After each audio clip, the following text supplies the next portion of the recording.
Bonjour à tous, ravi de vous retrouver pour cette nouvelle édition de Sénat 360. Voici les titres. Les attaques chimiques en Syrie et la position française vis-à-vis du régime de Damas. Au programme des questions d'actualité au gouvernement, c'est à suivre dans un quart d'heure et en exclusivité sur notre antenne. Emmanuel Macron relance la bataille de la laïcité. Dans un discours inédit devant les évêques de France, le chef de l'État a dit son souhait de réparer le lien abîmé entre l'Église et l'État. Les réactions au Sénat dans un instant. Suite de l'évacuation de Notre-Dame-des-Landes, des heurts ont éclaté entre les forces de l'ordre et les zadistes au deuxième jour d'une opération destinée à les déloger, 3 mois après la décision d'abandonner le projet d'aéroport.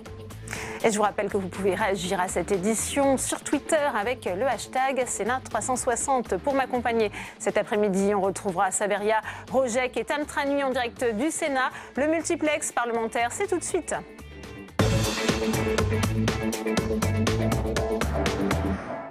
Je vous le disais en titre, le chef de l'État relance le débat sur la séparation de l'Église et de l'État. Hier, devant les évêques de France, il a détaillé sa vision de la laïcité, laquelle, je cite, n'a certainement pas pour fonction de nier le spirituel.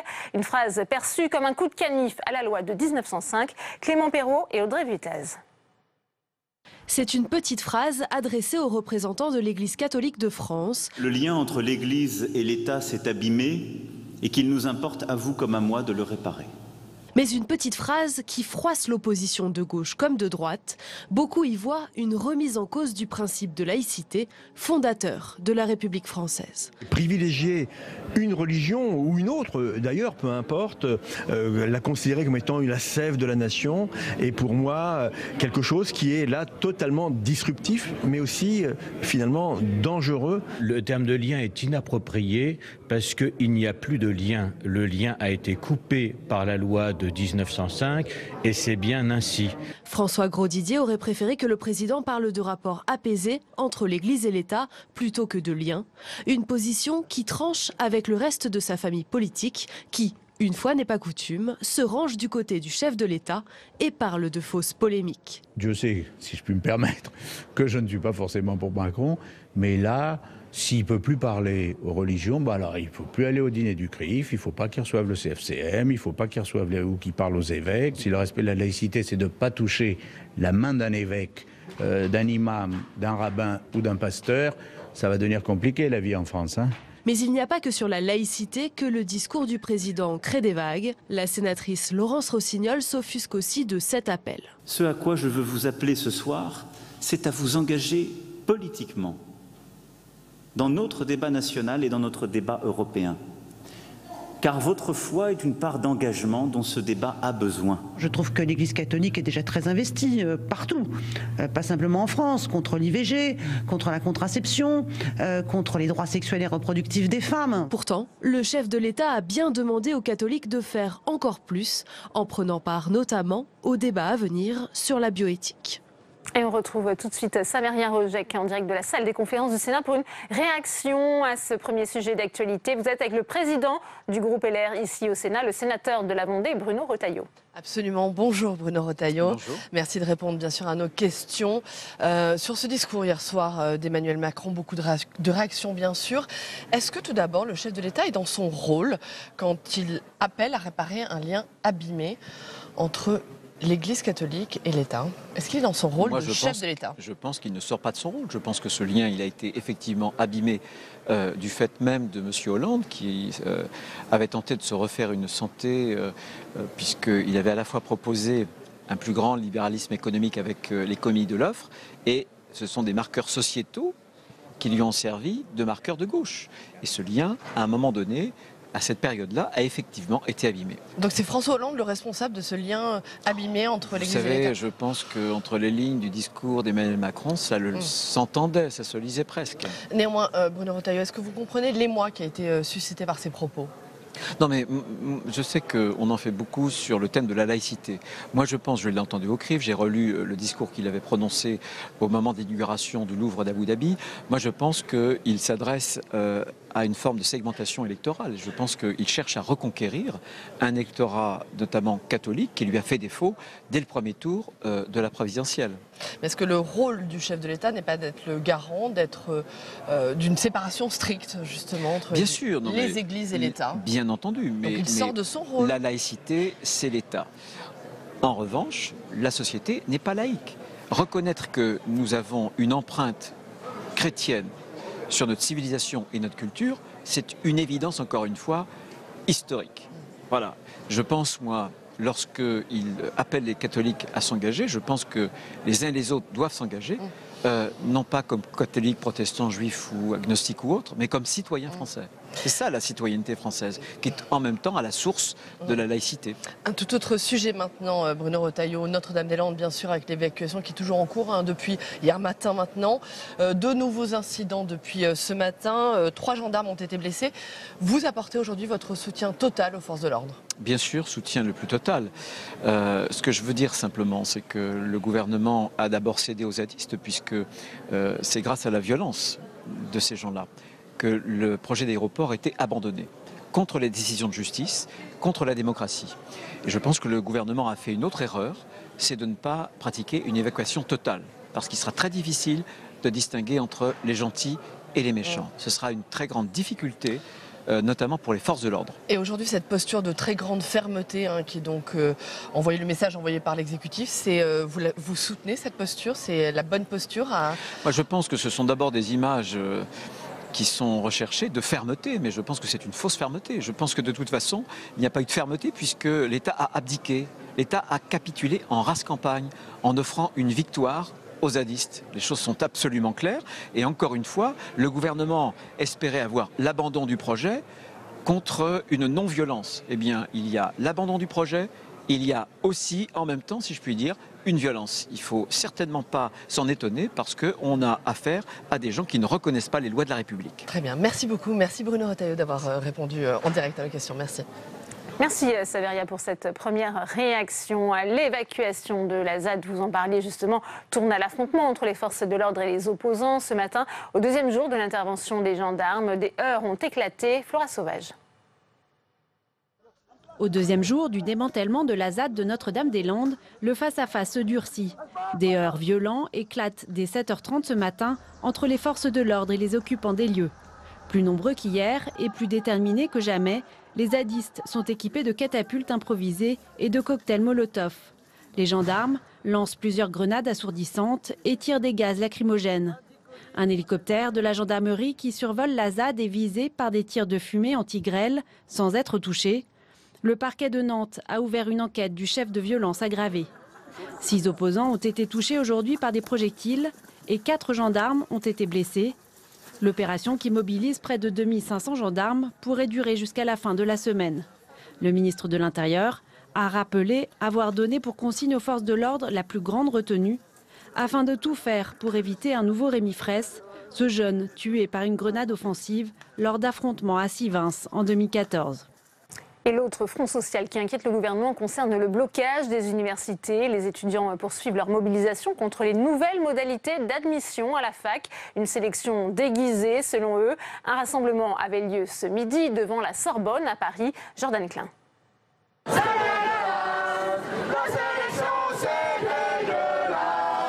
Retirer la sélection à l'entrée de l'université, voilà la principale revendication de ce mouvement étudiant.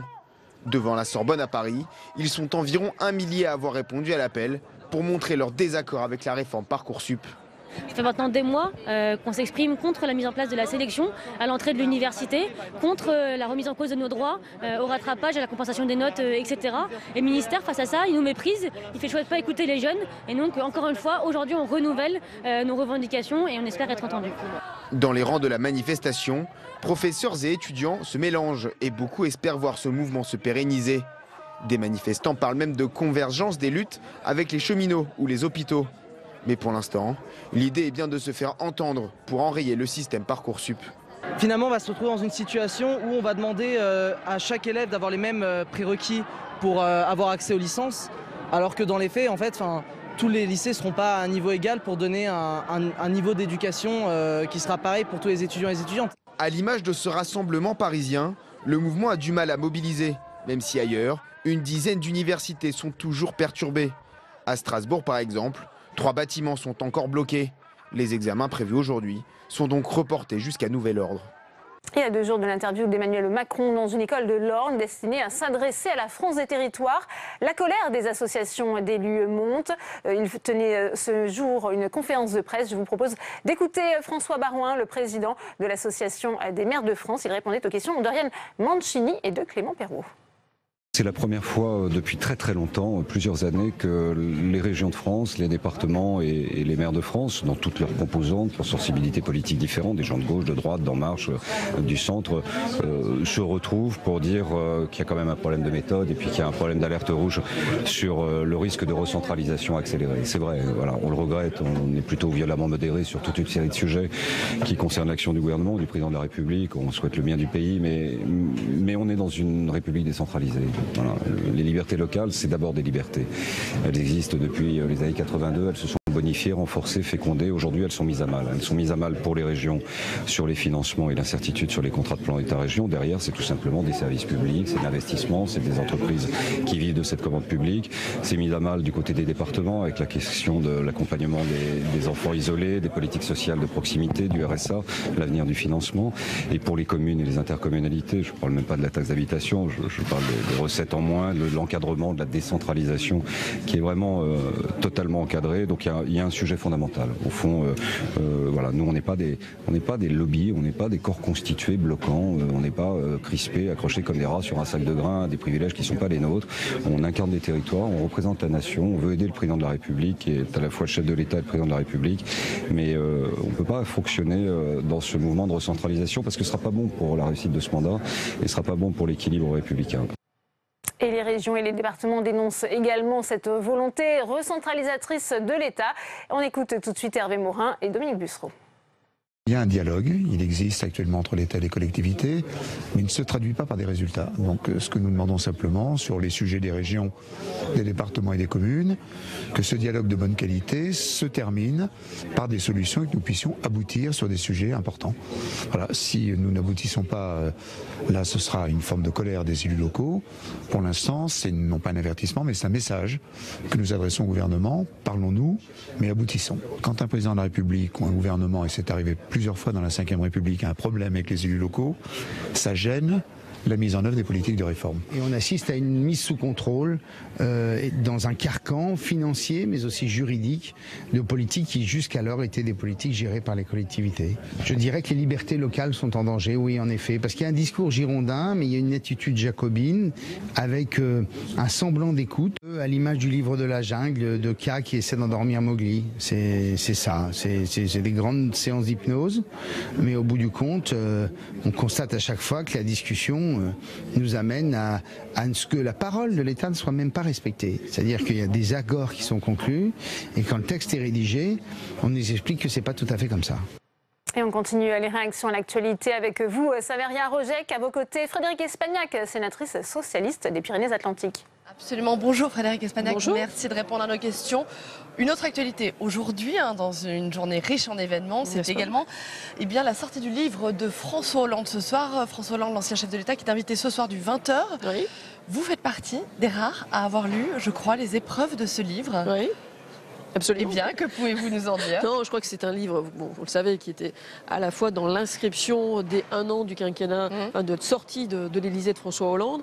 Il l'a dit lui-même, je crois que c'est quelqu'un qui n'a pas jamais pris de notes sur les 5 ans qu'il vient de vivre, donc il l'a fait aussi à la mémoire. Je crois que c'était aussi un témoignage de ce point de vue-là. Réécrire évidemment ce qui s'est passé, la lecture qu'il en a eue, peut-être dire aux Français les façons dont lui les a vécues, et en même temps, je crois que c'était aussi un retour sur les décisions politiques qui ont été les siennes et les conséquences qu'on peut voir aujourd'hui, notamment sur le point de terrain économique. Le livre s'intitule Les leçons du pouvoir. Il y a des leçons à retenir justement du quinquennat?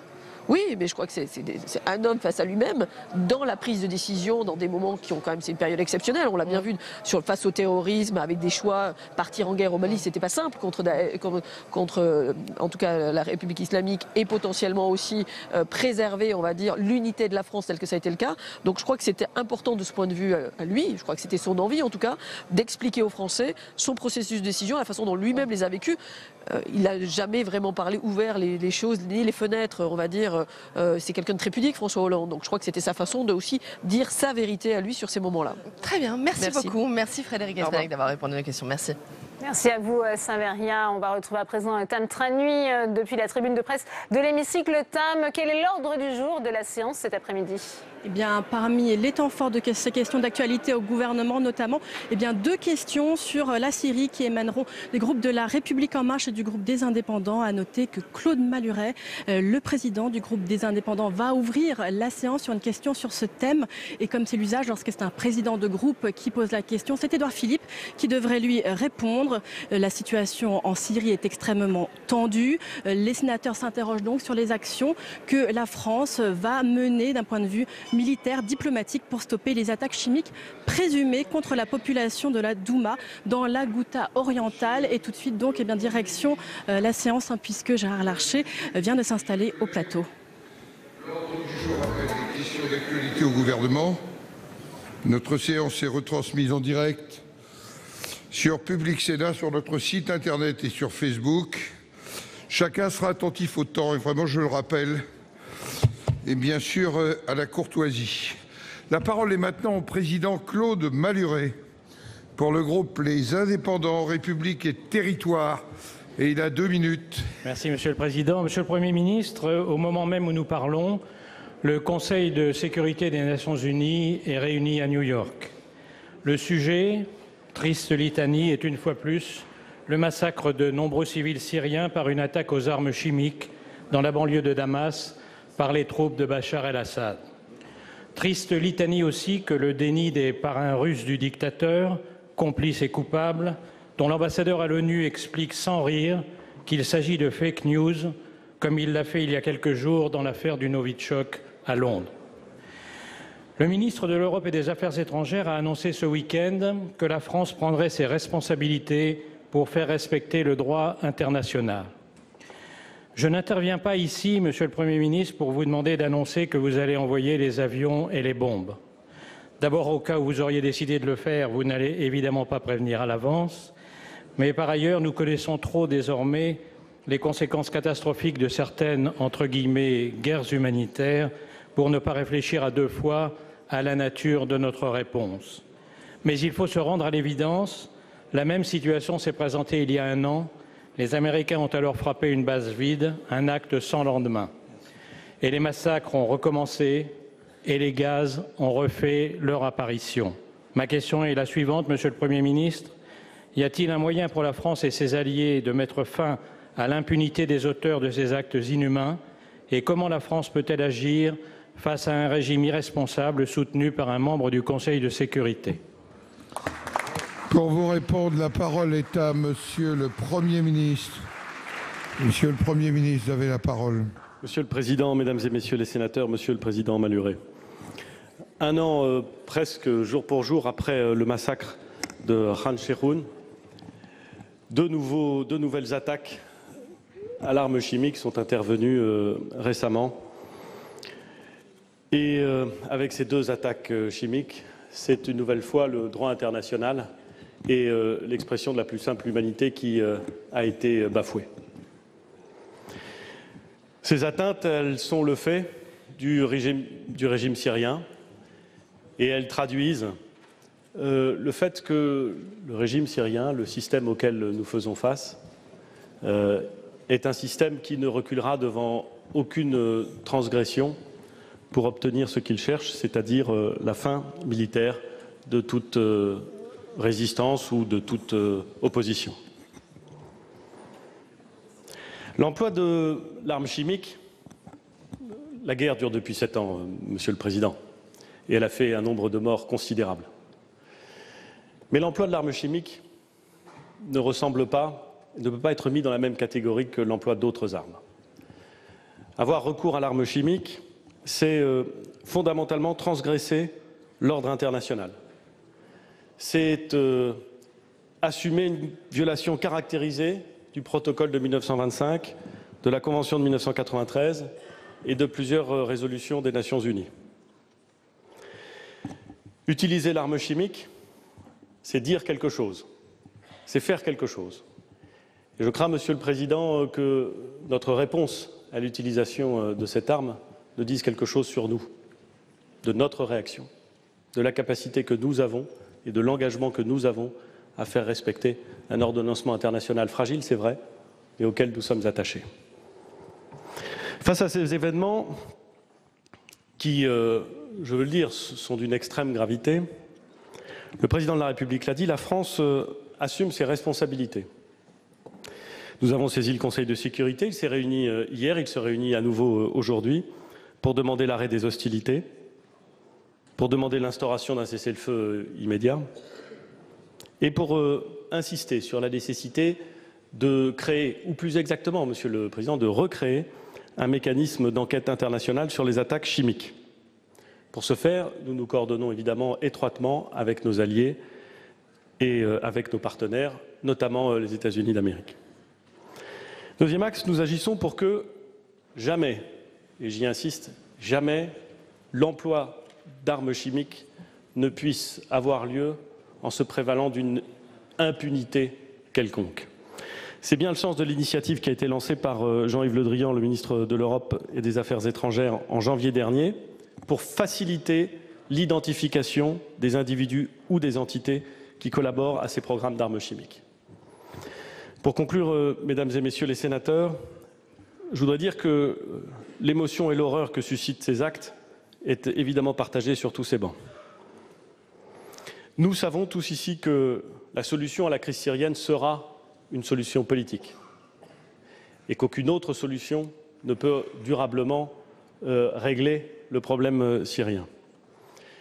Mais je veux le dire, monsieur le sénateur, monsieur le président, il ne peut pas y avoir de diplomatie crédible si de telles atrocités ne donnent pas lieu à une réponse forte, à une réponse unie, à une réponse résolue de la communauté internationale. Merci, monsieur le Premier ministre. Monsieur le Président Malhuret. Merci de votre réponse, monsieur le Premier ministre. Je voudrais juste dire pour conclure qu'il n'y a, à mon avis, qu'un seul impératif aujourd'hui, que la France et tous les pays démocratiques parviennent par tous les moyens à rétablir le tabou sur les carnages causés par l'usage des armes chimiques. Merci. La parole est maintenant à notre collègue Philippe Mouillet pour le groupe Les Républicains. Monsieur le Président, Mesdames, Messieurs les ministres, mes chers collègues, ma question s'adresse à Madame Sophie Cluzel concernant le 4e plan autisme pour la période 2018-2022. Je tiens tout d'abord à souligner le montant budgétaire de ce nouveau plan fixé à 344 millions d'euros, montant supérieur au précédent programme. Toutefois, je suis aujourd'hui inquiet du décalage entre les annonces du Président de la République de faire de la prise en charge de l'autisme une priorité nationale et les moyens qui y sont consacrés. En effet, sur une durée de 5 ans, le montant alloué à ce nouveau plan est d'environ 69 millions d'euros par an. Est-ce suffisant pour financer un programme ambitieux ? 69 millions d'euros par an pour améliorer le diagnostic alors que les centres de ressources autisme sont saturés et trop peu nombreux. 69 millions d'euros par an pour permettre la scolarité des enfants alors que nous avons pris beaucoup de retard pour la formation des enseignants et que nous manquons d'AVS spécialisés. 69 millions d'euros par an pour organiser des parcours de soins pour les enfants entre 0 et 4 ans alors qu'on estime leur nombre entre 35 et 50 000. 69 millions d'euros par an pour proposer une offre médico-sociale et des services adaptés à plus de 600 000 personnes atteintes de troubles autistiques, alors que seulement un tiers dispose d'une prise en charge de qualité. Et je n'oublie pas la situation des 6 500 Français exilés en Belgique. Mon énumération est loin d'être complète, mais vous comprenez bien que nos inquiétudes sont avérées. Madame la ministre, pensez-vous que ce 4e plan soit à la hauteur d'une priorité nationale ?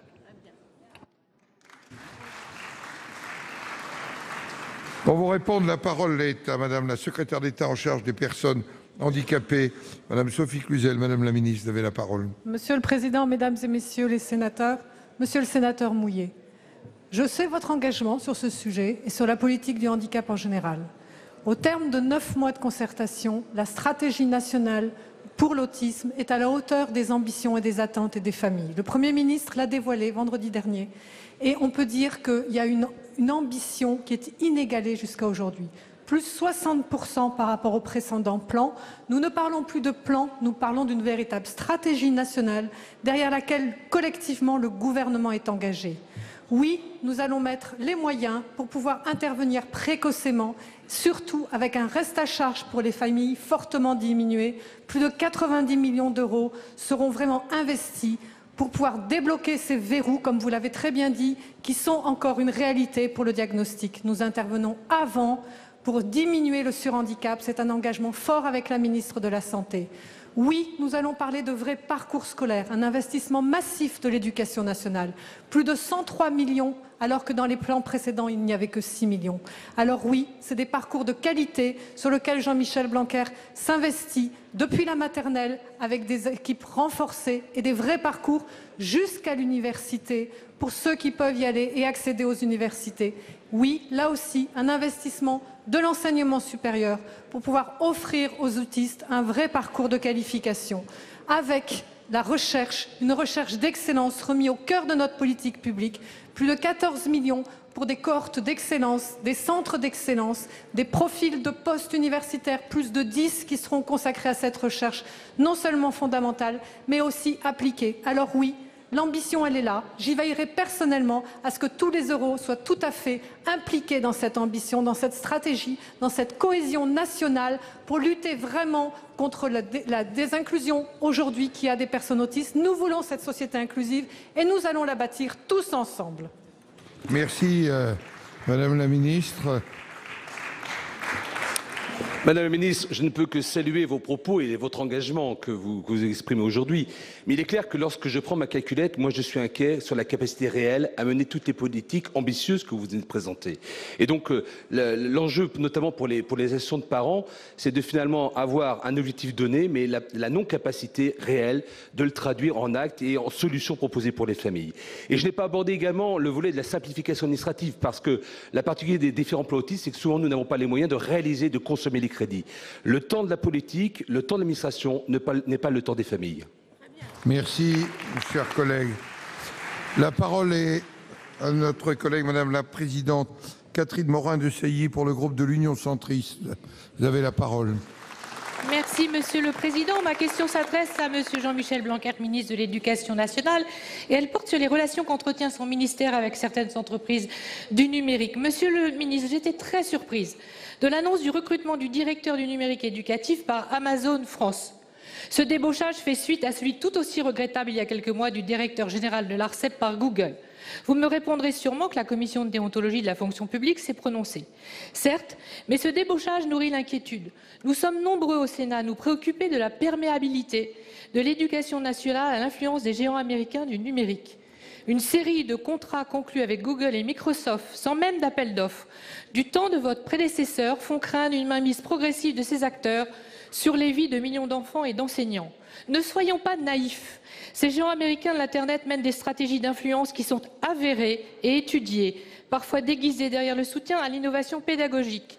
Microsoft soutient le Forum des enseignants innovants. Après la grande école numérique, voilà que Google va financer la chaire sur l'intelligence artificielle de Polytechnique. Est-il normal que des sorties de classe aient lieu dans des boutiques Apple? Cela pose la question du respect de la neutralité du service public. Au demeurant, vous en conviendrez, la place des écoliers serait plutôt au musée ou à la bibliothèque. Pour rassurer, votre directeur du numérique s'appuyait sur des chartes conclues avec les GAFAM. Or, on le sait, la captation et le micro-targeting des données sont le fondement du modèle économique de ces entreprises. La scandaleuse affaire Cambridge Analytica Facebook vient démontrer que nous ne pouvons pas nous satisfaire d'engagements, de promesses et de chartes, même si le règlement général sur la protection des données s'appliquera désormais. Ne pensez-vous pas, Monsieur le ministre, qu'il est temps de clarifier la position de votre ministère sur cette question? Je vous remercie. Pour vous répondre, la parole est au ministre de l'Éducation nationale, Jean-Michel Blanquer. Monsieur le Président, Mesdames et Messieurs les sénateurs, Madame la Présidente Moreau-Desailly, merci pour cette question sur un sujet absolument essentiel, un sujet de notre temps, pour lequel nous devons avoir une position d'équilibre, puisque nous avons à la fois de grands acteurs du numérique qui sont importants dans notre société, nous devons en avoir une claire conscience. Et d'autre part, nous devons évidemment faire en sorte que l'école ne soit pas perméable à des influences qui ne doivent pas avoir lieu. Il y a plusieurs questions dans votre question et je vais tenter de répondre à toutes les dimensions. Il y a la question d'abord du départ de notre directeur du numérique. Je vous confirme ce départ. Ce départ fait l'objet d'un examen en effet par la commission de déontologie dont j'attends une réponse future et nous verrons donc ce qu'il en est.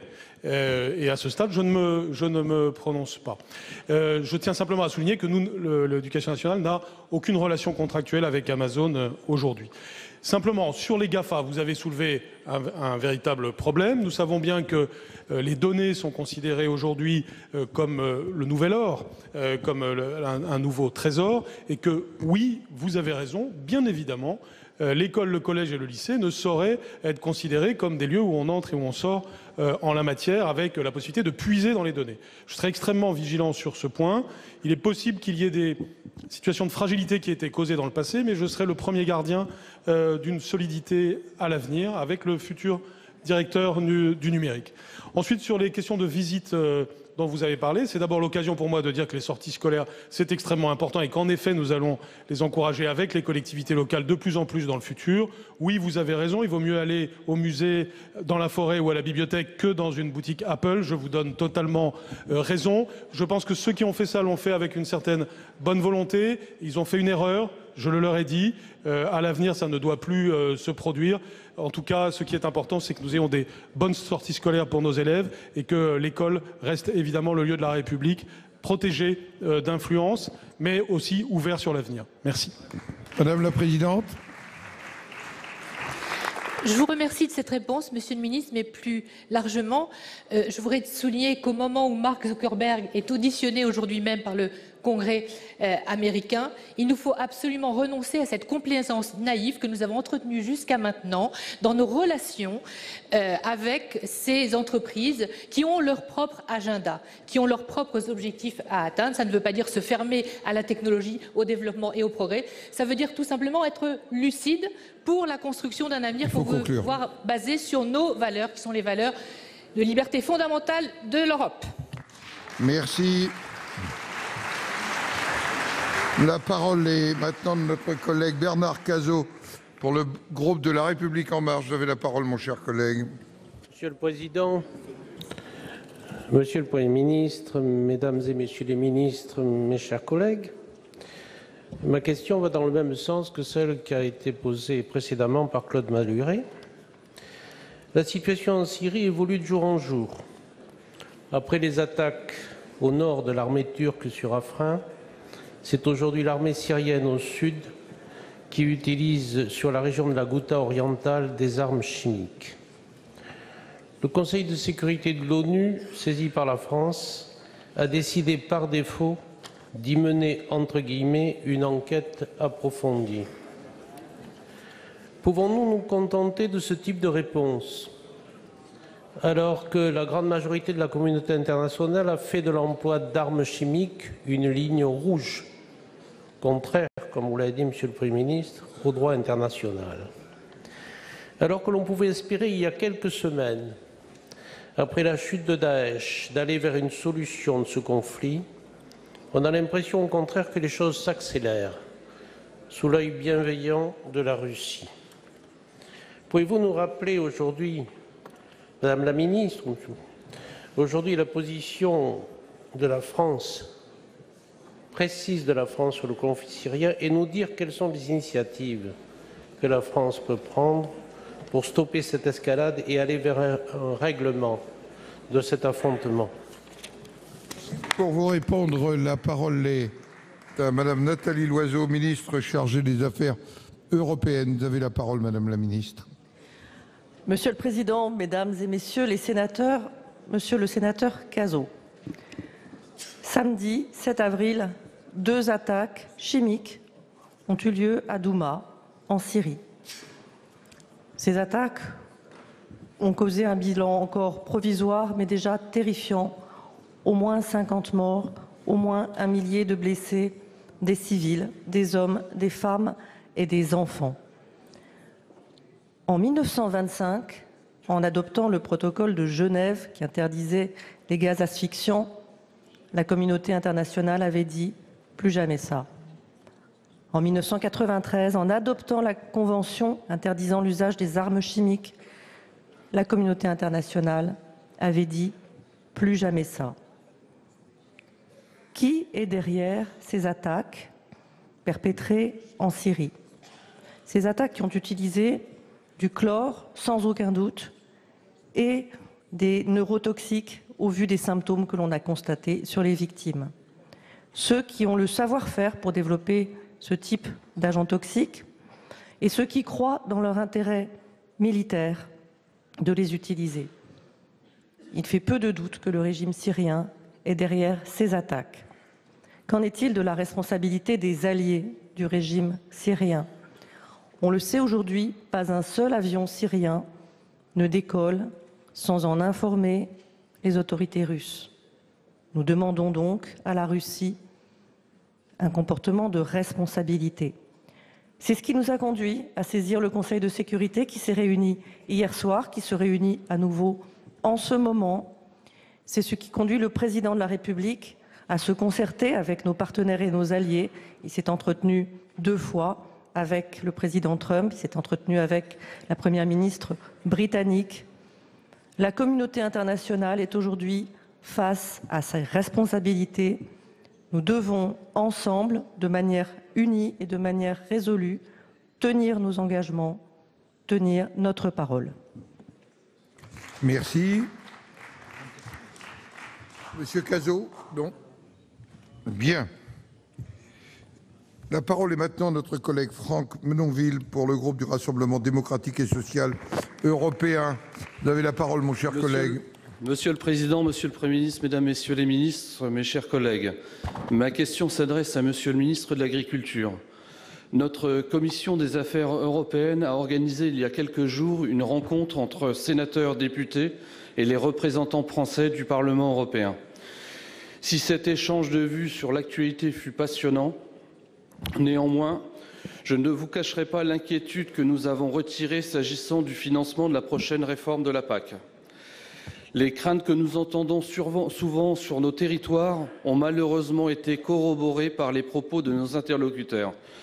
Il semble donc que nous allions devant de coupes budgétaires drastiques pour le budget 2021-2027 de la politique agricole commune. Le commissaire Oettinger a aussi ainsi publiquement évoqué la perspective d'une baisse de 5 à 10%, soit plus de 3 milliards d'euros en moins par an. Un chiffre qui dépasse l'entendement. Qui plus est, s'y ajouterait dans le cas de la France l'impact des revendications des pays de l'Est de l'Union européenne portant sur une harmonisation, je cite, complète et rapide du montant de paiement direct. Dès lors qu'il s'agit d'un jeu à somme nulle entre les États membres, notre pays ne peut qu'y perdre. Comment consentir de tels sacrifices lorsque 30% de nos agriculteurs ont des revenus de l'ordre de 350 € par mois? Jusqu'à présent, le gouvernement a indiqué, et là je reprendrai les propos de Madame la ministre des Affaires européennes, que la France est prête à moderniser cette PAC, mais pas à la sacrifier. Pour un groupe aussi attaché à la construction européenne que le RDSE, qui a défendu sans relâche le bien fondé d'une politique agricole commune ambitieuse, il n'est pas question de partager l'idée d'un quelconque renoncement en la matière. Pourriez-vous, Monsieur le Ministre, nous donner plus d'éléments et surtout nous rassurer sur le financement de la politique agricole commune à l'horizon 2020? Dans nos territoires, vous le savez, les agriculteurs vivent dans l'angoisse d'un présent déjà difficile. Ils ont besoin d'un signal fort du gouvernement, du président de la République, afin d'organiser leur avenir. Pour vous répondre, la parole est à Monsieur le ministre de l'Agriculture, Stéphane Travert. Merci Monsieur le Président, Mesdames, Messieurs les sénateurs, Monsieur le sénateur Franck Menonville. Je vous remercie pour votre question, ce qui me permet de vous rappeler que la politique agricole commune est une priorité pour la France. Et justement, nous allons dans toute l'Europe pour porter et promouvoir la position française sur cette future politique agricole commune que nous sommes en train de construire avec nos partenaires. Monsieur le sénateur, vous l'avez dit, nous souhaitons une PAC beaucoup plus ambitieuse. Nous souhaitons une PAC plus solide, une PAC qui préserve des filets de sécurité pour l'ensemble de nos agriculteurs, une PAC qui permette également d'assurer la compétitivité de nos modèles agricoles, une PAC qui puisse aussi faire en sorte que nous ayons demain une réserve de crise qui soit plus facilement atteignable, une réserve de crise qui soit plus facilement mobilisable en fonction des aléas climatiques et sanitaires. Et puis parce que nous sommes aussi porteurs de cette vision de la PAC, parce que c'est une politique totalement intégrée aujourd'hui et c'est une politique qui affirme ici en France un taux de retour des plus importants, eh bien parce que nous sommes attachés aussi à cette politique agricole commune qui est une des plus anciennes politiques de l'Europe et c'est celle-là qui a été aussi sur les fondements de l'Europe, eh bien nous souhaitons la doter d'un budget très ambitieux malgré la crainte que beaucoup peuvent avoir sur le Brexit ou des besoins nécessaires liés à des politiques nouvelles, immigration, défense et j'en passe. Et là aussi, monsieur le sénateur, comptez sur notre mobilisation pour faire en sorte que nous puissions nous engager les uns et les autres pour faire en sorte que la ferme France puisse continuer à bénéficier à la fois de paiements directs sur le premier pilier, c'est-à-dire que nous n'accepterons pas la base de cofinancement sur ce premier pilier et un deuxième pilier qui puisse permettre là aussi de porter une véritable ambition environnementale sur les politiques que nous portons. Voyez-vous, monsieur le sénateur, nous sommes aujourd'hui en train de porter cette position française, de porter cette exigence française auprès de nos partenaires et nous aurons besoin de vous tous pour nous aider à la porter à travers l'ensemble des capitales européennes. Je vous remercie. Merci, monsieur le ministre. La parole est maintenant à notre collègue Madame Esther Benbassa pour le groupe communiste républicain citoyen et écologiste pour 2 minutes. Monsieur le Président, mes chers collègues, ma question s'adresse à Monsieur le Premier ministre. Ce matin, dans une tribune publiée par France Info, 425 enseignants dénoncent la loi orientation et réussite des étudiants et sa plateforme Parcoursup. Ils appellent au retrait de cette réforme absurde et expriment leur soutien aux étudiants mobilisés depuis des semaines. Ces étudiants, ces enseignants rejettent à raison une sélection à l'entrée de l'université qui ne dit pas son nom. Le diagnostic est pourtant simple. Vous pouvez avoir la politesse de vous taire quand même. Bon, merci. Le diagnostic est pourtant simple. Faute de place et de moyens, tous les étudiants ne peuvent être accueillis dans l'enseignement supérieur français. Quant aux milliards d'euros évoqués par Madame la ministre de l'enseignement supérieur, destinés à la refonte du premier cycle, nul n'en a encore vu la couleur et aucun document budgétaire n'y fait référence. Or, la réforme à mener, avant tout, est de donner à nos universités les moyens d'un fonctionnement décent. Hier, des CRS ont interrompu une réunion d'étudiants et d'enseignants sur le campus de Nanterre. Bel exemple de réponse du gouvernement dans les... Mais je finirai mon texte quand même, vous voyez. Bon. Une réunion d'étudiants et d'enseignants sur le campus de Nanterre. Bel exemple de réponse du gouvernement à la contestation de sa politique. Il répond par la violence. Violence dans les universités, à Notre-Dame-des-Landes. Violence physique ou symbolique contre tous ceux qui résistent à vos réformes. Ma question est simple.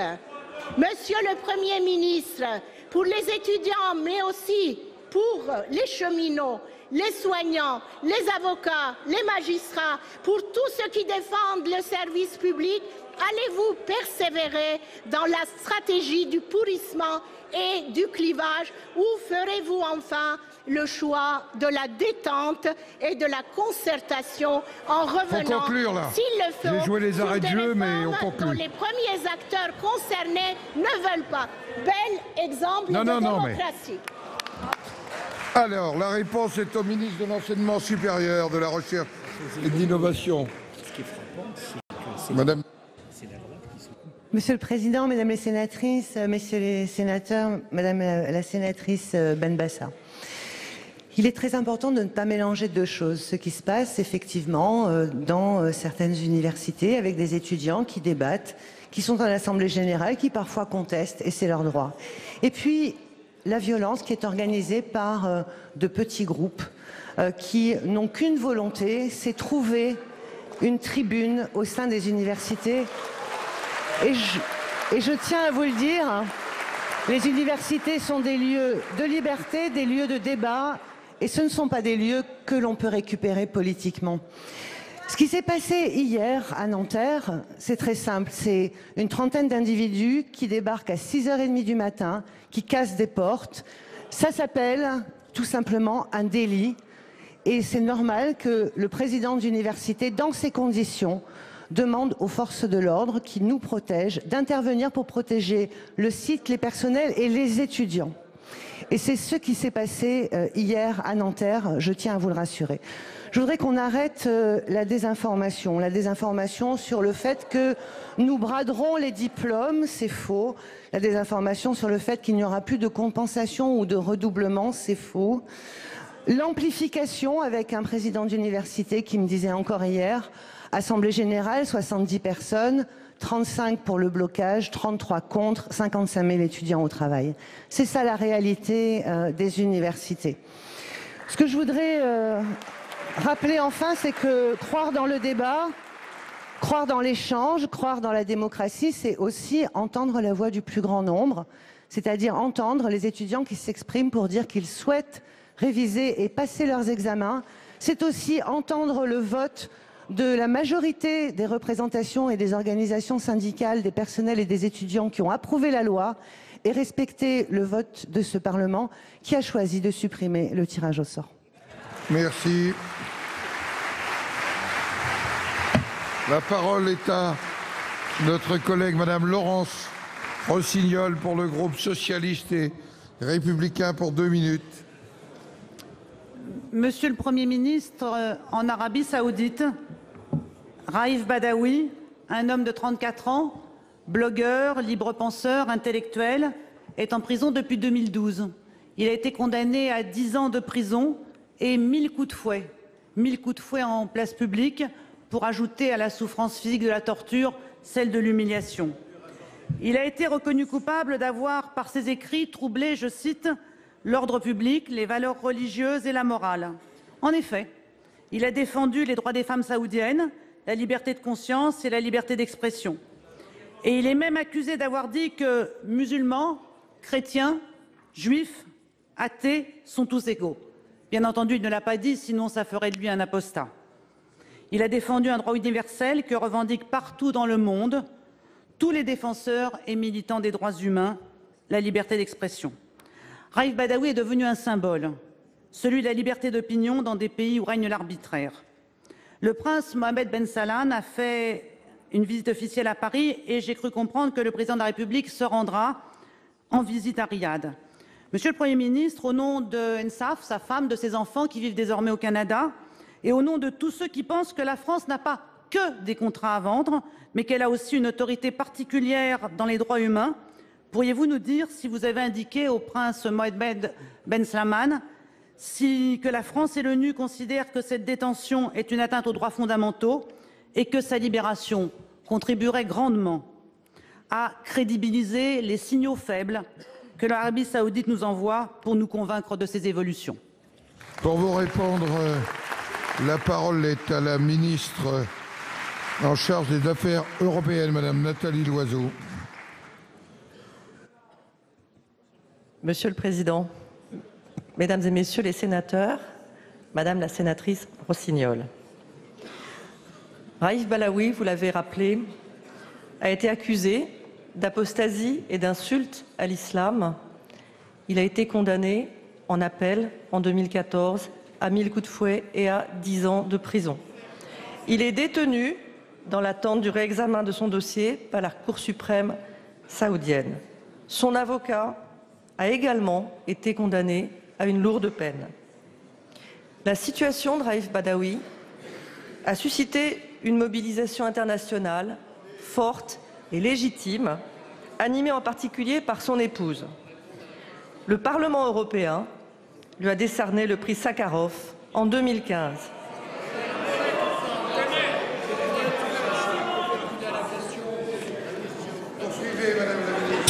Merci, Monsieur le Président. La France suit attentivement sa situation. Nous sommes intervenus à plusieurs reprises auprès des autorités saoudiennes, y compris directement auprès du roi Salman, pour qu'il bénéficie de mesures de clémence. Au-delà de son cas personnel, et vous l'avez indiqué aussi, Madame la sénatrice, sa situation est emblématique des obstacles que rencontre au Moyen-Orient, et notamment en Arabie, la liberté d'expression, de conviction et de croyance. Nous parlons de libertés qui sont fondamentales, nous parlons de valeurs universelles. Ceci est d'autant plus nécessaire au moment où l'Arabie est engagée sous l'impulsion du prince Mohammed Ben Salman dans un ambitieux programme de réforme qui ne porte pas que sur l'économie, mais qui dit viser aussi à moderniser la société et à promouvoir un islam de tolérance et d'ouverture. Ces questions et le cas de M. Badawi sont des sujets que notre relation avec l'Arabie nous permet d'évoquer sans détour, et c'est ce que nous faisons. Je vous remercie. Merci Madame la Ministre. Madame Rossignol.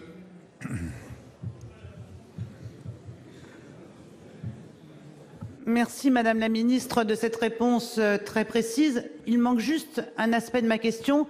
Est-ce que, à l'occasion de la visite du prince hier et avant-hier, le président de la République et le Premier ministre ont évoqué directement avec lui la libération de Raif Badawi? Non. La parole est maintenant à notre collègue François-Noël Buffet pour le groupe Les Républicains. Monsieur le Président, merci. Ma question s'adresse à Monsieur Blanquer, ministre de l'Éducation nationale. Monsieur le ministre, le 29 mars dernier, Madame Anne Bruniera, députée de la 4e circonscription du Rhône, organisait une réunion publique intitulée « Plan étudiant et réforme du bac pour la réussite de tous et de chacun », en présence de son collègue député, M. Jean-Luc Fugit, et du chef du service académique d'information et d'orientation. Sur l'invitation apparaissaient les logos de l'Assemblée nationale, de la région académique Auvergne-Rhône-Alpes et de l'Académie de Lyon. La diffusion a été assurée par les lycées. Elle a en effet été adressée par certains chefs d'établissement. Tous ne l'ont pas transmise, certains sont passés par la voie des fédérations de parents d'élèves, aux parents de terminale, par message électronique, à la demande expresse et non contestée des services de l'Éducation nationale du Rhône, Madame le recteur l'ayant confirmé la semaine dernière dans la presse locale. Outre la participation d'un fonctionnaire à une réunion dont le caractère politique est clair, ces deux éléments corroborent le fait que les services académiques assument le portage d'une réunion politique. Permettez-moi d'être encore une fois étonné de ces méthodes d'un autre temps dans une République qui se veut exemplaire. Monsieur le ministre, ma question est simple. Le principe de neutralité qui s'impose à nos services publics et aux services publics de l'éducation nationale, en particulier dans ce cas, existe-t-il encore? Pour vous répondre, la parole est au ministre de l'Éducation nationale. Monsieur le Président, Mesdames et Messieurs les sénateurs, Monsieur le sénateur, votre question en pose plusieurs. D'abord, la question de l'orientation, elle est très importante. On l'a vu au travers d'autres questions.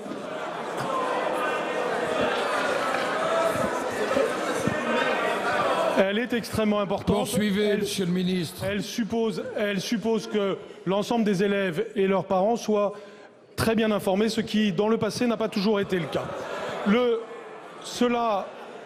Il est tout à fait normal qu'il y ait des réunions pour expliquer ce qu'il en est. Les parlementaires sont d'abord et avant tout, et je pense que vous serez d'accord avec cela, les représentants de la nation. Toute réunion qu'ils organisent n'est pas forcément une réunion politique. Et chaque fois qu'une réunion publique est organisée, une demande peut parfaitement être faite au rectorat pour y participer, et le caractère politique ou non est décidé par le recteur ou la rectrice, ce qu'elle a fait en l'occurrence. Cette réunion, j'ai regardé ce qu'il en était, elle n'avait strictement aucun caractère politique. C'était une réunion d'information pour expliquer aux élèves et à leurs parents le sens de la réforme actuelle. Ce sens doit leur permettre de mieux décider. C'est exactement ce qui s'est passé en l'occurrence. Et bien entendu, le principe de neutralité est totalement respecté. À aucun moment, il n'y a eu de dimension polémique dans cette réunion. Je vois bien que vous souhaitez en mettre une aujourd'hui, mais vous verrez, vous pouvez examiner comment s'est passée cette réunion. Ça n'était pas le cas. Je vous remercie. Monsieur Buffet. Monsieur le ministre, vous voyez bien que sur tous les bancs, cela réagit. Même dans l'ancien monde, ça ne s'est pas produit. Et dans le nouveau monde que vous nous proposez, vous êtes en train de bousculer ce qui était d'abord et l'essentiel de ce que nous sommes, la neutralité du service public et de l'État. Rien n'empêchait le préfet ou le recteur d'inviter tout le monde à cette réunion, d'y associer l'ensemble des parlementaires, ça n'aurait posé aucun problème. Mais faire porter votre projet par 2 parlementaires de La République En Marche dans le département du Rhône, en défi de tout ce qui se passe d'habitude, n'est pas acceptable, Monsieur le ministre. Merci. La parole.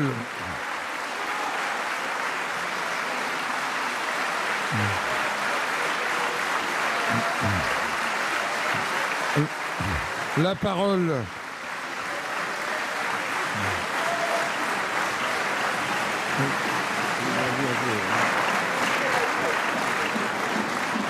La parole est maintenant notre collègue Dominique Théophile pour le groupe de La République En Marche. Monsieur le Président, mes chers collègues, Madame la ministre des Outre-mer, la Guadeloupe, la Martinique et la Guyane sont confrontées à une crise sans précédent due à une pollution d'ampleur exceptionnelle des algues sargasses en provenance du Brésil. Outre les effets désastreux de ces algues sur l'environnement et sur l'économie, c'est surtout sur la santé de nos concitoyens que l'inquiétude est grandissante. En pourrissant sur notre littoral, les sargasses dégagent du gaz d'hydrogène sulfuré et de l'ammoniac. Un rapport de l'Agence nationale de sécurité sanitaire de 2017 nous confirme cet état de fait. En Guyane, c'est le secteur de la pêche qui est paralysé. La commune de Capesterre, l'île de Marie-Galante, est vidée de son économie. Plusieurs hôtels ont fermé. Les pertes sont inestimables. Dans cette crise qui dure depuis 2011, les départements français d'Amérique attendent de l'État un engagement tangible qui démontre que le mot République et solidarité nationale se conjuguent au présent en tout point de notre territoire. À ce jour, le ramassage de ces algues constitue le seul moyen d'action des autorités pour lutter contre ce fléau. La France doit peser de tout son poids sur la scène internationale pour faire appliquer le principe pollueur-payeur en remontant à la source de la pollution. Cette crise convoque la mobilisation urgente d'importants moyens de collecte des algues en mer, mais également d'information, voire d'évacuation des populations exposées. L'annonce récente d'une enveloppe de 500 000 € pour les dépenses d'investissement et autant pour les dépenses de fonctionnement apparaît bien dérisoire lorsque l'on sait qu'en 2017, une seule des 6 agglomérations que compte l'archipel guadeloupéen a mobilisé près de 700 000 € pour accompagner les 4 communes qui la composent dans leurs actions de nettoyage des plages souillées. Malgré un engagement financier important de la collectivité régionale auprès des communes touchées, l'ampleur du phénomène dépasse les seules capacités des collectivités. Ma question est donc la suivante. Aujourd'hui, concrètement, Madame la Ministre, quelles mesures financières et actions supplémentaires comptez-vous engager dans les meilleurs délais pour accompagner les collectivités face à cette catastrophe naturelle? Pour vous répondre, la parole est à Madame la ministre des Outre-mer, Madame Girardin. Monsieur le Président, Mesdames et Messieurs les sénateurs, Monsieur le sénateur Théophile. D'abord, je veux vous dire toute la mobilisation du gouvernement sur ce désastre. Oui, il faut appeler ces sargasses un désastre écologique et un désastre économique pour, bien sûr, l'ensemble des Antilles, mais également, dernièrement, la Guyane. L'État a sollicité dès 2012, et vous le savez sur ce sujet, parce que c'est une question de santé publique, le Haut Conseil de la santé publique qui a préconisé, entre autres, un ramassage systématique, régulier et un stockage de ces sargasses. En 2014, il a été mis en place un dispositif de veille sanitaire qui perdure. Et il a été également procédé par l'ADEME un lancement, un appel à projet d'innovation pour la collecte et la valorisation de ces algues. Alors, de nombreux projets ont été financés, ont été mis en place pour mieux comprendre l'origine, pour mieux comprendre et prévoir les échouages, pour mieux identifier, et vous avez raison, les modes de valorisation de ces algues collectées, et il nous faut une intervention plus régionale et de travailler avec nos partenaires internationaux sur ces questions. Au total, vous l'avez dit, c'est plus de 2 millions d'euros qui ont été mobilisés en Guadeloupe par le ministère de la Transition écologique et solidaire et par l'ADEME sur ces différents projets depuis 2015. De son côté, le ministère des Outre-mer a mis en place un fonds d'urgence d'1,5 million d'euros pour les Antilles, dont 700 000 euros pour la Guyane. Et puis, parce que vous m'avez encore plus largement interpellé dernièrement, nous avons mis en urgence et à ma demande express 500 000 euros à la disposition des communes pour investir dans du matériel et mener des actions de ramassage. Mais vous avez raison, vu l'ampleur du phénomène, avec l'ensemble de mes collègues du gouvernement, nous prendrons de nouvelles initiatives dans les semaines à venir et comme vous me l'avez demandé par courrier en mars dernier, une réunion avec l'ensemble des élus de la Guadeloupe aura lieu la semaine prochaine. Merci. La parole est maintenant de notre collègue Christine Bonfanti-Dossat pour le groupe Les Républicains. Monsieur le Président, Mesdames et Messieurs les ministres, mes chers collègues, ma question s'adresse au ministre de l'Économie et des Finances. Monsieur le ministre, le Président de la République, pour faire face à la grogne des collectivités locales et notamment des plus petites et des plus fragiles d'entre elles, avait indiqué devant le préfet au mois de septembre dernier, je le cite, « L'ensemble des dotations des collectivités sera maintenu. C'est un engagement pris, c'est donc un engagement tenu et il sera respecté, avait-il rajouté. Le pacte financier entre l'État et les territoires ne devait concerner que les 300 plus grosses collectivités, représentant 80% des dépenses locales. Les élus locaux avaient alors compris que l'État ne toucherait pas aux dotations des communes qui, jusqu'à présent, ont supporté l'essentiel de l'effort budgétaire. Le montant des dotations versées aux collectivités territoriales est désormais connu. La DGF est en baisse de 135 millions d'euros. La répartition financière pénalise 22 000 communes qui voient leur dotation forfaitaire diminuer de 5,8% en moyenne.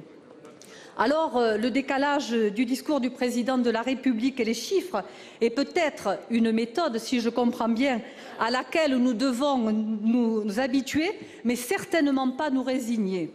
En effet, face à cette crise d'austérité, beaucoup de maires des petites communes nous ont déjà alertés sur la difficulté que va générer cette nouvelle baisse de DGF. Elle va impacter durement les missions indispensables des petites municipalités.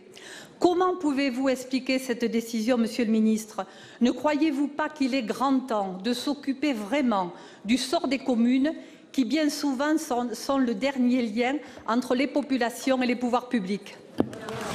Pour vous répondre, la parole est à Madame la Ministre, auprès du ministre d'État, ministre de l'Intérieur, Madame Gourault. Vous avez 2 minutes. Merci, Monsieur le Président. Mesdames et Messieurs les sénateurs, Madame la sénatrice, le gouvernement s'est engagé effectivement à la stabilité de la DGF au niveau national. Ça a été voté dans le budget, Madame la sénatrice, et cet engagement est donc respecté. Et c'est là, oui, absolument. Cet engagement est respecté. Il suffit de regarder les publications sur le site de la DGCL pour voir que le chiffre est identique. Votre question, Madame la sénatrice, porte sur l'une des composantes de la DGF. La DGF du bloc communal est en effet, ça va être un peu technique, mais composée de 2 ensembles, particulièrement de poids égal. La dotation forfaitaire, d'une part, et les dotations de péréquation, d'autre part. DSU, dotation de solidarité urbaine, et DSR, dotation de solidarité rurale. Bien.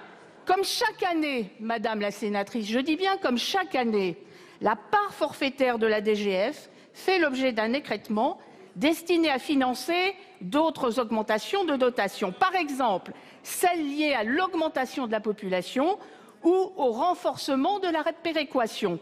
C'est avec la baisse locale de la population, ce qui explique que la dotation forfaitaire dans certaines communes diminue, mais c'est aussi ce qui permet, Madame, pour les communes rurales les plus fragiles, d'augmenter la DSR qui a augmenté de 100 millions au niveau national et qui fait que la DGF augmente dans certaines communes rurales en difficulté. C'est également le cas pour ceux qui reçoivent la DSU, qui augmentera elle aussi de 100 millions au plan national. Et par exemple, pour prendre quelques exemples, elle augmentera de 2 millions à Roubaix ou de 1 million à Mulhouse, Saint-Denis ou Sarcelles. La stabilité de la DGF au plan national est une réalité, Madame la sénatrice. C'est le pacte financier du gouvernement. Merci, Madame la Ministre. Quelques secondes. Madame la ministre, nous ne sommes pas dupes. Nous savons que tout ceci est en parfaite contradiction avec la publication des chiffres donnés par la Direction générale des collectivités locales. Merci. La parole est à notre collègue Marie-Françoise Pérol-Dumont pour le groupe socialiste et républicain. Merci, Monsieur le Président. Monsieur le ministre de l'Intérieur, selon vos propos, le discours du président de la République à la conférence des évêques ne rompt en rien avec la laïcité. Telle n'est pas notre lecture. Telle n'est pas la lecture de nombre de nos concitoyens, qu'ils croient au ciel ou qu'ils n'y croient pas. Les propos présidentiels, je cite, sur la nécessité de réparer le lien abîmé entre l'Église catholique et l'État constituent incontestablement une remise en cause de la loi de 1905 et il en aurait été de même pour toute autre religion. Remise en cause particulièrement dangereuse dans un contexte où l'intégrisme religieux mine au quotidien le vivre ensemble dans trop de nos quartiers, où le communautarisme et la loi religieuse priment sur la loi républicaine avec les conséquences désastreuses que chacun peut mesurer au quotidien. Qu'il y ait chez l'homme une quête d'absolu, une recherche de sens n'est pas sujet à caution. Mais ce n'est pas l'apanage des religions. Et bien des athées ont heureusement une vie spirituelle. Que selon ces propos, pour des raisons à la fois biographiques, personnelles et intellectuelles, M. Macron se fasse une plus haute idée des catholiques est son droit le plus absolu. Mais M. Macron est président de la République française. Et sa fonction l'oblige, plus que tout autre, à ne pas amalgamer ce qui doit relever de la sphère privée et ce qui relève de la sphère publique. La question est donc simple, Monsieur le Ministre. À quelle fin le Président a-t-il délibérément franchi la ligne rouge? Entend-il remettre en cause cette pierre angulaire de notre République qu'est la séparation des Églises et de l'État, ce qui constituerait un séisme lourd de conséquences, ou bien, plus prosaïquement, était-il dans des propos de diversion pour détourner l'attention médiatique des multiples crispations qui traversent actuellement notre pays? Pour vous répondre, la parole est au ministre d'État, ministre de l'Intérieur, Monsieur Gérard Collomb. Monsieur le Président, Mesdames et Messieurs les sénateurs, Madame la sénatrice, je vous conseille de lire le texte intégral du Président de la République et vous verrez qu'il est d'une haute portée. Il s'adressait hier aux chrétiens de France comme il s'est adressé au cours des mois derniers aux représentants du judaïsme, du protestantisme, des musulmans de France, parce qu'il pense que sa tâche est effectivement de pouvoir réunir et que le président de la République doit réunir tous les Français. Et c'est cela la laïcité, c'est cela la loi de 1905.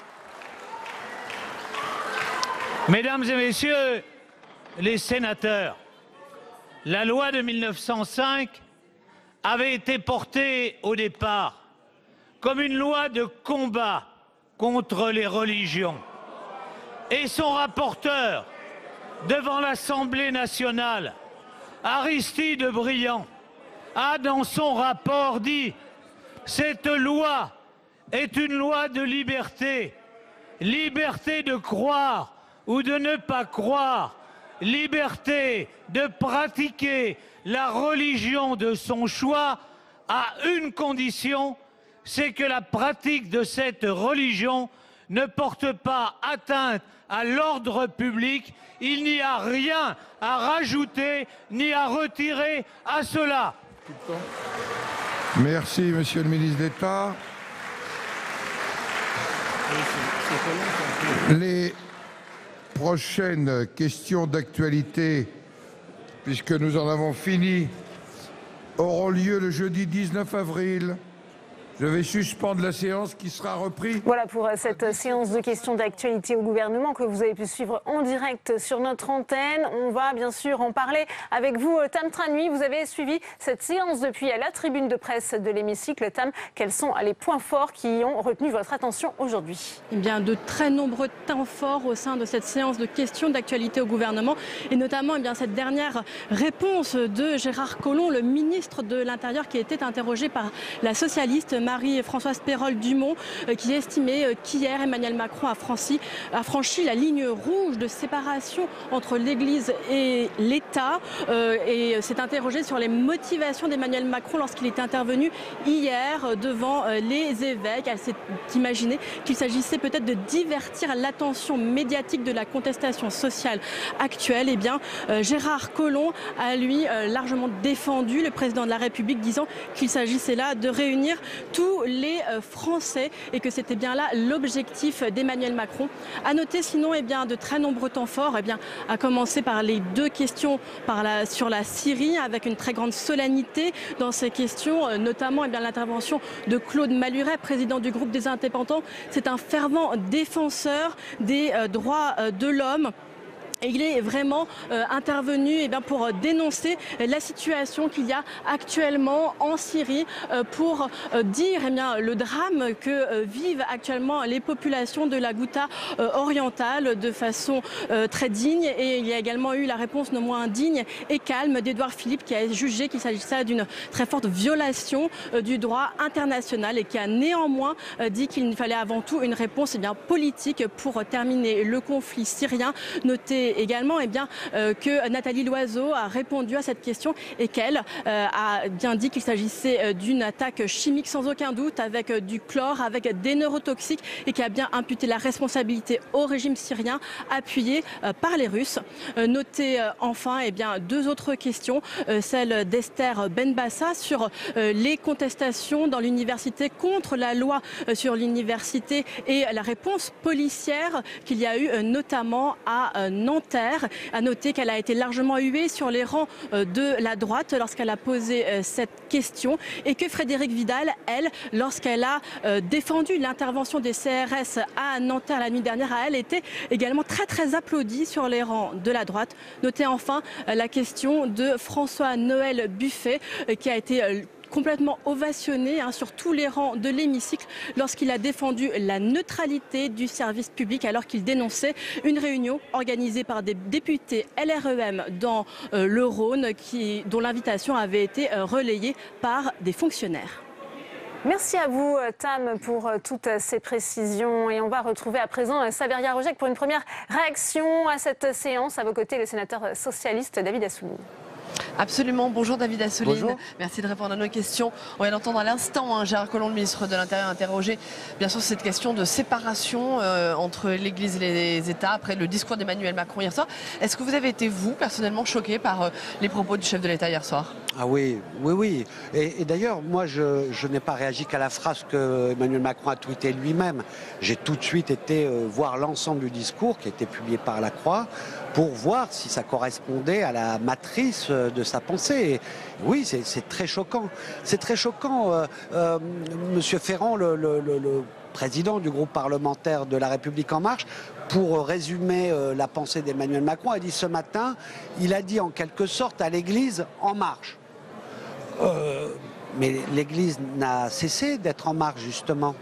Elle a marché contre l'école laïque en 83, elle a marché contre le droit à l'IVG, elle a marché contre le mariage homosexuel. Et ce qu'on attend d'un président, c'est au contraire qu'il dise à l'Église d'essayer d'accompagner plus la marche vers l'égalité et la laïcité dans notre société.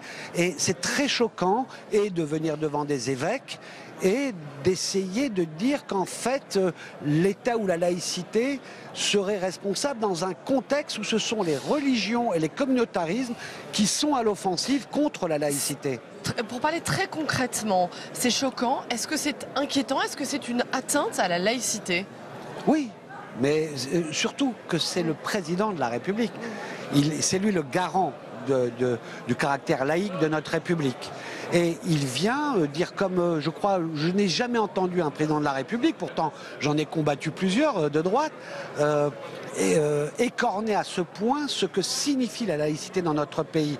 Elle n'a pas été abîmée en 1905, ce lien entre l'État et l'Église. Ça a été un lien qui a été rompu volontairement, non pas dans une hostilité, c'était une réponse au fait que l'Église, longtemps, le goupillon, souvenez-vous, mélanger les choses et voulait diriger finalement politiquement le pays à partir de ces dogmes. Ça existe dans d'autres pays. Et bien sûr qu'il y a eu des périodes de détente, mais aujourd'hui, il ne faut pas inverser les choses.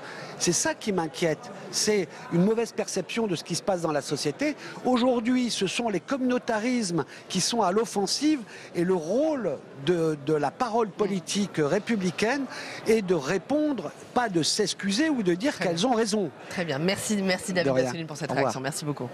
Merci à vous, Saveria. Et mon invité, Bernard Delcros, va réagir justement à ce discours d'Emmanuel Macron. Vous êtes sénateur Union centriste du Cantal. Est-ce que vous considérez que finalement, comme le chef de l'État, que le lien entre l'État et l'Église a été abîmé et qu'il faut le réparer? Alors, moi, je ne présenterai pas les choses comme ça, chacun ses mots. Je veux rappeler que le fondement de notre République, c'est la laïcité. Et c'est la loi de séparation de l'Église et de l'État de 1905. Et c'est autour de cette idée-là que s'est construit depuis l'unité de la France, l'unité de notre pays.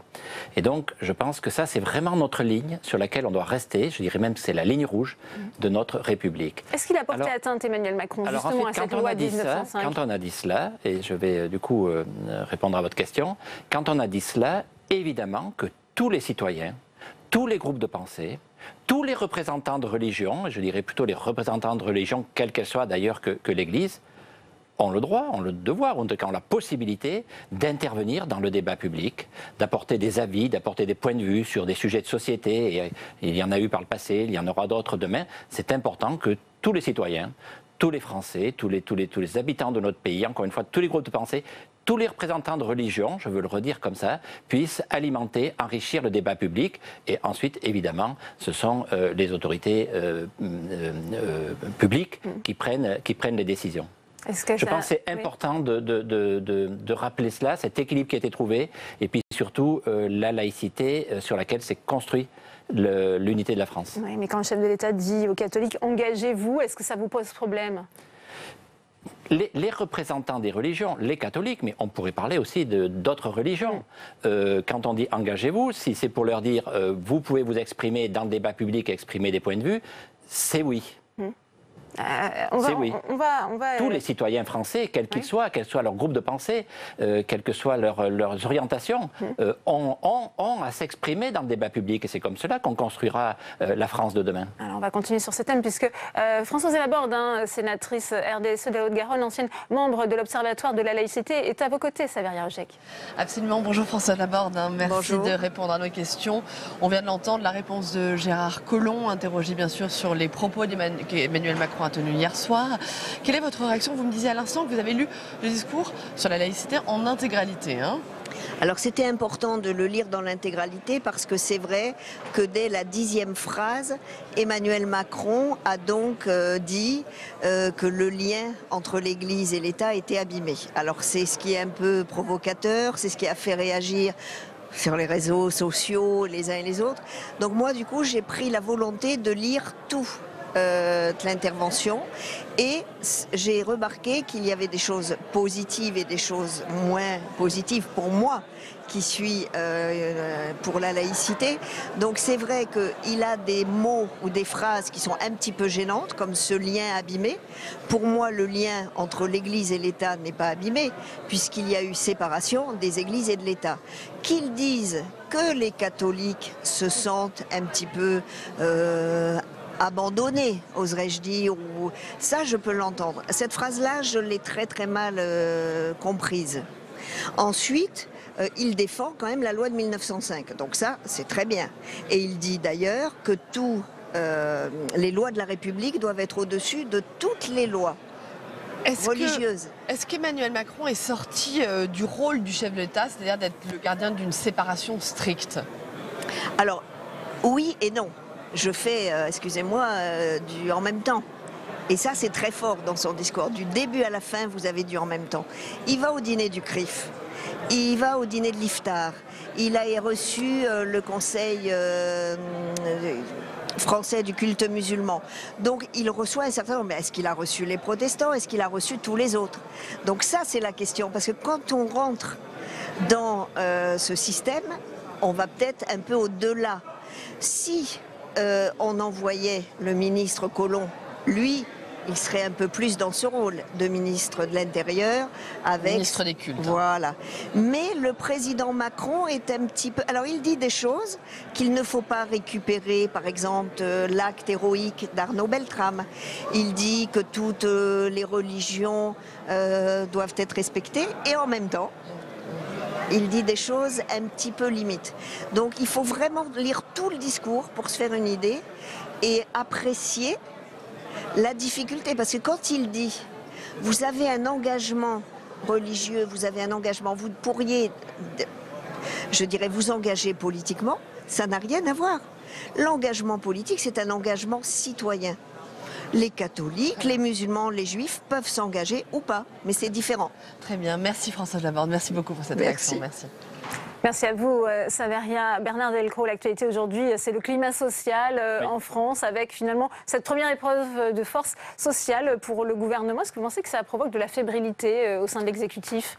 Alors oui, il y a une situation que chacun connaît, qui est reprise largement sur les médias, et c'est normal. Je pense que notre pays a besoin de réformes. On a toujours besoin de réformes. Et on ne peut pas rester figé dans un monde qui change, dans un monde qui évolue. Nous devons nous adapter à ces évolutions. Et en même temps, ces réformes génèrent des inquiétudes, génèrent des interrogations, de la méfiance, parce qu'on a vu aussi par le passé des réformes qui ont eu des effets négatifs et génèrent des réactions. Tout ça, c'est normal, c'est légitime. Quand on a dit cela, moi je voudrais rappeler que les réformes, elles sont nécessaires, mais elles doivent avoir pour objectif de ne pas dégrader les services de nos concitoyens, au contraire, d'améliorer les services aux nos concitoyens. C'est le cas, par exemple, de la réforme ferroviaire. Il y a des inquiétudes, justement, sur la finalité, sur un service public. Je vais y venir, de réduire les inégalités sociales et territoriales, et puis tout ça dans un cadre financier où il faut réduire la dépense publique. Sur la réforme de la SNCF, je pense qu'il y a des évolutions qui sont nécessaires. L'ouverture à la concurrence, elle a été déjà décidée il y a plusieurs années. Elle est dans la logique et dans le mouvement de ce qui se passe en Europe. Et je pense que justement, la conséquence de cette ouverture à la concurrence, ça peut être une dégradation des services publics. Non, je pense qu'on peut concilier ouverture à la concurrence et amélioration du service public. Et pour moi, c'est tout l'enjeu. L'ouverture à la concurrence, c'est permettre à différents opérateurs de pouvoir intervenir et transporter des voyageurs ou des marchandises, mais dans une structure juridique dans laquelle l'État reste majoritaire. Et ça me paraît extrêmement important, parce que les transports, comme la santé, comme d'autres domaines, comme les équipements numériques ou téléphonie mobile, ce sont des sujets tellement importants que l'État doit garder la maîtrise de ces sujets. Donc ce sont vraiment des sujets de service public ou d'intérêt général. Et donc, pour moi, ce qui est important, c'est qu'on inscrive dans la durée le fait que l'État sera majoritaire et donc détiendra la maîtrise. Et puis surtout, le sujet de fond sur la SNCF, que de mon point de vue, on n'aborde pas assez, c'est quel avenir on veut pour le chemin de fer. Est-ce qu'on considère que le temps du chemin de fer... Voilà, justement, un élu issu du Cantal, vous n'avez pas d'inquiétude concernant la fermeture des petites lignes ? Si, mais ça n'est pas lié à l'ouverture à la concurrence. C'est lié aux décisions que prendra l'État en tant qu'actionnaire majoritaire dans une structure demain, ou qui pourrait prendre aujourd'hui. D'ailleurs, on s'aperçoit que ces lignes ont été très longtemps délaissées, alors qu'on n'était pas on était dans un établissement public industriel et commercial. Donc ce qui est important pour moi, c'est quel avenir on veut donner au chemin de fer. Et soit on considère que le chemin de fer a eu son temps et qu'aujourd'hui il est passé et qu'il faut faire du tout routier, ça n'est pas mon point de vue. On a tout un réseau de chemin de fer, les infrastructures existent, elles n'ont pas été assez entretenues et assez modernisées, mais je pense que la voie ferrée peut répondre à des enjeux. Et j'arrive effectivement d'un département, et je dirais même du Massif central, où ce sujet, il est crucial. On a eu un débat très intéressant sur le fret ferroviaire la semaine dernière. Pour franchir les Alpes au niveau des deux cols du Perthus et du Biriatou, ce sont plus de 6 millions de camions chaque année qui passent de la France vers l'Espagne par ces deux cols-là pour transporter 90 millions de marchandises alors qu'on a un réseau de 4000 km de voies ferrées dans le Massif central sous-utilisé. Il y a aussi des enjeux environnementaux et écologiques. Il y a des enjeux environnementaux et je pense que le chemin de fer demain peut répondre à certains enjeux, aussi bien pour le transport des marchandises que pour le transport des voyageurs, à des enjeux du XXIe siècle, notamment des enjeux écologiques. Et pour moi, c'est ça le vrai sujet. C'est quelle stratégie on veut demain pour le chemin de fer dans notre pays. Puisqu'on évoque la ruralité, Bernard Delcros, on sait que le chef de l'État a choisi le trésor de TF1. Il se rendra dans un petit village de l'Orne à Berduis, justement dans une école. C'est une bonne réponse, une bonne stratégie de communication pour répondre à cette France qui se sent un peu oubliée justement depuis l'élection d'Emmanuel Macron. Alors moi j'approuve, je trouve que c'est très bien qu'il se rende plutôt dans une petite école et dans un territoire rural, mais ce que l'on attend vraiment du président de la République et du gouvernement dans le milieu rural que je connais bien, je suis dans l'un des 10 ou 12 départements qui continuent aujourd'hui à perdre des habitants, c'est que l'État joue pleinement son rôle pour qu'aucun territoire ne reste au bord du chemin. Ça veut dire qu'on ne peut pas uniquement s'appuyer sur des critères comptables, sur des critères de nombre d'habitants, sur des critères de rentabilité pour construire les territoires de demain. Et ça, c'est vraiment le rôle de l'État. Qu'est-ce qu'on doit prendre en compte alors? C'est vraiment le rôle de l'État de dire, on va prendre des exemples simples, comme ça on va bien se comprendre. La santé, c'est un sujet majeur. Aujourd'hui, on sait que dans les territoires ruraux, notamment, on est victime d'une difficulté d'accès aux soins. On a certains territoires qui sont aujourd'hui au bord de la rupture. C'est-à-dire qu'on a des difficultés pour trouver un médecin généraliste, faute d'installation de médecins généralistes dans ces territoires, malgré toutes les mesures incitatives qui ont été prises.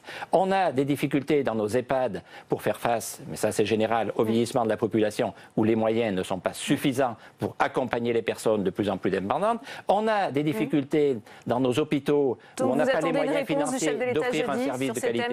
Vous voyez bien que sur ces sujets-là, le critère de la comptabilité ne peut pas être le seul. Et là, l'État doit jouer pleinement son rôle de régulateur. Pour dire, la réponse, alors peut-être jeudi. Oui, et puis je pense qu'il faut prendre des mesures concrètes et énergiques. Je vous prends un exemple simple. On n'a plus beaucoup de temps, Bernard Delcros. Ça sera très vite fait. Si on veut installer des médecins libéraux dans les territoires ruraux, après toutes les mesures qu'on a essayées incitatives et qui ne sont pas suffisantes, ça veut dire qu'il faut conditionner le conventionnement des jeunes étudiants qui sortent de leur étude de médecine à une installation dans un territoire sous-doté. Voilà une idée à soumettre au gouvernement. Merci Bernard Delcros. Merci à vous. On retrouve à présent Tam Tranui puisque le projet de loi qui concerne les élections européennes a débuté son examen cet après-midi au Sénat. Où en est-on, Tam, dans la discussion? Effectivement, les sénateurs poursuivent l'examen de ce texte qui crée une circonscription nationale unique pour les élections européennes. Je rappelle qu'aujourd'hui, il y a 8 circonscriptions interrégionales, cela depuis 2003. L'objectif pour le gouvernement, c'est de remobiliser les Français autour de cette élection largement boudée où l'abstention est très importante. Écoutez à ce propos Jacqueline Gouraud qui est intervenue tout à l'heure dans l'hémicycle.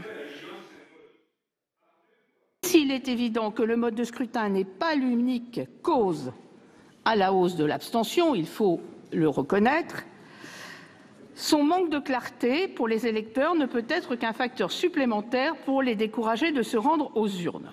Il suffit, je sais que chacun d'entre vous sur ces bancs le fait, de dialoguer avec nos concitoyens sur le terrain pour comprendre que le découpage en 8 circonscriptions sans cohérence historique, politique ou administrative a contribué à brouiller le débat entre enjeux européens, enjeux nationaux et enjeux locaux.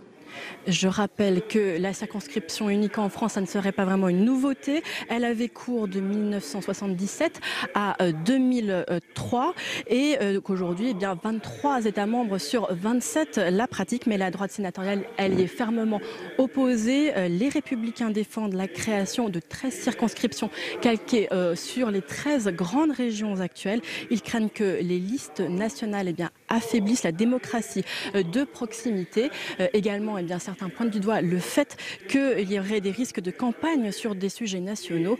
Notez enfin que certains ultramarins sont très opposés à cette réforme car ils voudraient une circonscription ultramarine pour eux, ce qui pour le gouvernement crée des risques constitutionnels d'inégalité devant le scrutin, de rupture d'égalité devant le scrutin. En tout cas, sachez que le débat se poursuit aujourd'hui et demain et que le vote devrait avoir lieu demain dans l'hémicycle du Sénat. Merci Tam, et ce sera d'ailleurs le thème de notre débat dans Sénat 360 demain. Fin de cette édition. Merci à vous de l'avoir suivi. À 18h30, on va plus loin, présenté par Rebecca Fitoussi. Très bonne soirée à tous.